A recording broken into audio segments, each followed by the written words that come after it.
Hey everybody, Nathan Baird from the Journal-Courier here to talk about three things we learned from Purdue's 72-58 loss to Wisconsin here at Mackey Arena tonight.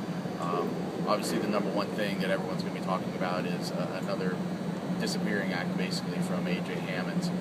He's obviously going to be the focal point of a lot of teams' game plans, and Wisconsin did a good job getting him on the bench with 2 fouls, but it was the third one he got when he came in that seemed kind of like a dumb foul basically. Now he's sitting for the rest of the first half and the first 7 minutes of the second half. You just can't have one of your best 2 or 3 players at worst sitting on the bench for that long. And the Purdue's offense is supposed to run through him. Tonight that couldn't happen. He couldn't be the defensive presence he is in a lot of games. When he's missing, that can sometimes alone make up for the 12-point deficit that you saw tonight. Number 2 thing, another big score, Terone Johnson. Over his last 4 games, he's shooting somewhere in the mid-30s, and this whole team isn't shooting very well right now.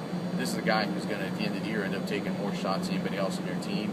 He's the returning team MVP. He's supposed to be a leader out there, and right now his offensive game is just off, and I think the rest of the team is kind of following that a little bit.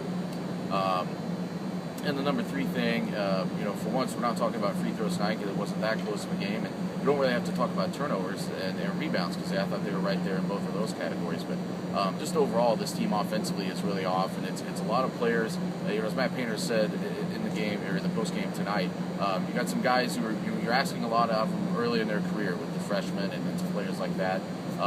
This team needs someone to step up and kind of become a leader on offense. I don't know if that's Ronnie Johnson needing to step up and do a little bit more, Raphael Davis stepping up and doing a little bit more. Right now, it's just not there.